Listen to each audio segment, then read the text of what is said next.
Abisais. Hoje estou com o professor Abner Sótenos e o professor Fernando Senzala, que são professores da pós-graduação em Cultura, Patrimônio e Educação, Diálogos no Território. Olá, professores. Tudo bem? Tudo bem. Eu queria saber qual é a contribuição que a pós vai dar tanto para a vida pessoal dos alunos e quanto na sociedade. Quer começar? Eu penso o seguinte, que a proposta da pós, né, sobretudo quando ela é pensada pelo perfil que eu vejo dos alunos aqui, né, majoritariamente vinculado, por exemplo, à área de educação, por exemplo, né, e que trabalham na região, são moradores da região, que trabalham na região, vem com a pós-graduação, né, discutir uma temática que muitas das vezes é extremamente cara pela ausência dessa discussão, que ela é fundamental para se pensar, por exemplo, como as pessoas, né, imagine só um estudante da pós aqui, uma discussão, em participação, saindo daqui, né, levando essa discussão que é feita junto com os professores e entre todos nós, para um debate ou para uma questão dentro de sala de aula. Isso pode gerar possibilidade, né, de abrir uma reflexão, não só para aqueles que estão vindo estudar aqui na pós, não só para os professores que vêm, né, pensar a questão da localidade, né, a partir de uma perspectiva teórica, metodológica, né, que pode ser considerada mais ampla, mas levar isso para o espaço de outras escolas, potencializar, né, essa discussão em outros lugares, que não só prender para os alunos da pós. Bom, boa tarde. Então, primeiramente, queria agradecer pelo convite, né, estar aqui e poder expressar, enfim, né, a minha opinião em relação a esse assunto. Bom, eu penso que, concordando aqui com o Abner, né, que a universidade, né, a escola, enfim, o instituto, ele não está desvinculado da sociedade de uma maneira geral. Então, assim, o pensamento, o que se produz intelectualmente no espaço da universidade, ele é retroalimentado nesse diálogo que acontece de dentro para dentro e de fora para dentro e de dentro para fora. Então, são multifacetas, né? Multifacetado esse conhecimento, né? De saberes que você se nutre, que a universidade se nutre e que ela consegue depois transformar isso em conhecimento a partir da exaustão das possibilidades dentro do que se projeta como cientificidade. Então, quando a gente vai pensar nisso, a gente pensa que são pessoas que têm saberes, enfim, que vivem suas vidas e que chegam aqui e que se deparam com outras possibilidades de pensar, talvez, enfim, até os fenômenos nas quais elas estão inseridas, os fenômenos sociais. Então, o espaço da universidade, ele é um espaço para isso. A projeção, né, de uma pós-graduação, ela requer isso, essa possibilidade de troca, né, e de amplificar esse conhecimento para jogar para uma outra dimensão. Então, na minha perspectiva, no meu ponto de vista,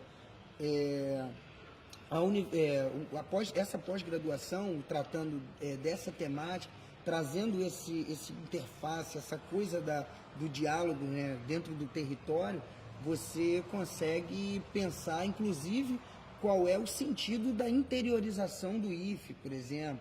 Né? O IFE ele é bastante interiorizado, está em várias cidades, né? E é justamente para isso, para poder pensar esses territórios a partir de um diálogo entre a ciência e os saberes tradicionais, enfim. Entendi. Professores, qual a importância da disciplina de vocês, tanto para a pós quanto para a vida pessoal dos alunos? Essa é uma questão extremamente significativa, né? A nossa disciplina está trabalhando com a interface entre construção de memória, sobretudo a construção da memória a partir da instituição do Estado, né? Pensando sobretudo o campo da educação, mas também pensando, desvinculando a ideia de educação, a arte, desvinculando a arte da ideia de educação, embora esteja conectada na mesma chave, né? Mas se a gente considerasse isso, no campo da arte, no seu aspecto mais amplo, né? A nossa disciplina, além de trabalhar com a ideia de memória, trabalha com a ideia de patrimônio, né? E como, a partir do Estado, que é quem garante, né? É quem legitima o que deve ser considerado como patrimônio material ou imaterial, né? É pensar, a partir dessas disciplinas, uma outra questão, que é o título que também consta no título da disciplina, que são as narrativas históricas. Ou seja, a partir da memória, né, não entendido a memória simplesmente com uma perspectiva de lembrança, né, mas a partir da memória, a partir da narrativa histórica e a partir da concepção do que é o patrimônio, a gente fazer uma discussão para pensar do ponto de vista do lugar, do local, porque normalmente, ou tende-se a categorizar o que é o patrimônio, né, a partir de uma lógica mais central, né, do centro. As regiões que não estão no centro, quando eu falo no centro, eu estou pensando capitais, cidades com algum destaque econômico de macro regiões, né? E aí quando a gente pensa aqui em Santo Antônio de Pádua, né, como que a gente vai considerar, por exemplo, regiões onde nós temos em proximidade quilombos, por exemplo, remanescentes de quilombolas, como a gente vai pensar, por exemplo, uma região que recebeu e que não só recebeu, mas como ela é constituída também a partir de uma migração, né, da região nordeste do Brasil, da região de Minas Gerais, do Espírito Santo, né?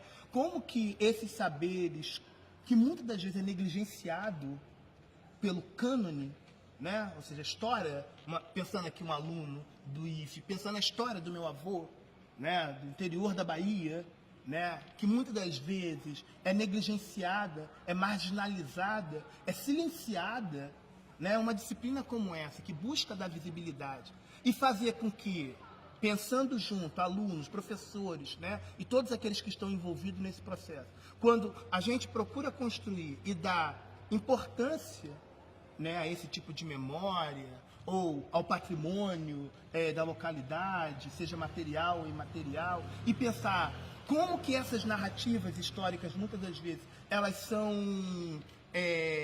excludentes. A partir do momento que a gente pensa isso, eu gosto de usar muito esse conceito, essa ideia, né, a gente está potencializando ou empoderando, né, determinadas narrativas para se tornarem disputa, porque é isso. É um cenário de disputa que a gente tem. A memória, a narrativa histórica, ela é uma disputa, que você tem uma hegemônica e outras que são marginalizadas. A ideia é chegar nesse espaço e falar assim, eu também quero ser ouvido, porque eu tenho voz e minha voz está sendo silenciada pela narrativa oficial, pelo Estado. E muitas dessas pessoas mais tarde vão estar no Estado, como funcionário público, né? E vão ter uma nova concepção, ou uma outra concepção, trazendo as suas próprias vivências, e, em alguma medida, contribuindo para disputar esse campo de hegemonia conservador que acaba colocando determinados atores na invisibilidade. Eu acho que essa que é a importância de uma disciplina como essa, numa cidade, num instituto como esse, para se pensar a própria história, de baixo. Uma história feita de baixo, feita por quem constrói também a história, né? Eu acho que essa é a questão que a disciplina tenta trazer. Professor, como se encara essa questão, então? Bom, eu acho que o Abner já traduziu bastante coisa aqui importante sobre o que realmente, o que está em jogo, né? E eu acrescento que, para dizer que o seguinte, a gente vive num campo de disputa entre narrativas históricas e narrativas que coexistem e que a história ela acaba sendo uma seleção daquilo que o campo hegemônico vai erigir como o principal traço que deve permanecer para ficar na história. Ou seja, as perguntas se impõem. O que uma sociedade precisa lembrar e o que ela precisa esquecer? Né? Eu acho que a disciplina ela vem justamente nessa questão, né? O que se precisa lembrar e o que precisa esquecer. E aí, assim, são narrativas históricas negligenciadas ao longo da oficialização que vão emergir como possibilidade também de refazer a história e de pensar outras possibilidades, ou seja, de dinamizar a história. É uma forma de dizer assim, ó, aquilo que você estuda, que a gente estuda nos livros de história, não necessariamente ela é única, ela é a única via, a única maneira de se pensar um problema. O problema ele tem outros ângulos, a história ela é dinâmica, ela não é simplesmente você olhar para trás, olhar para o passado e falar foi isso, dessa maneira. Não, as fontes elas vão mudando, a gente vai descobrindo outras coisas e eu acho que pensar o patrimônio, né, pensar essas interfaces que se faz com o território, né, e com a filosofia, no meu caso, né, eu trabalho muito mais o campo filosófico, né, ela possibilita, ela faz com que a gente amplifique o nosso olhar nesse sentido. Então, eu acho que tem muito mais coisas aí, mas eu fico por aqui. Tá? Tá bom. Queria agradecer aí pelo convite. Professores, eu que agradeço a atenção de vocês e a disponibilidade também. Bom, e para você que quer acompanhar essas e outras entrevistas, vá lá no nosso portal www.if.edu.br e na nossa página no Facebook também, facebook.com/ifpado. Até logo!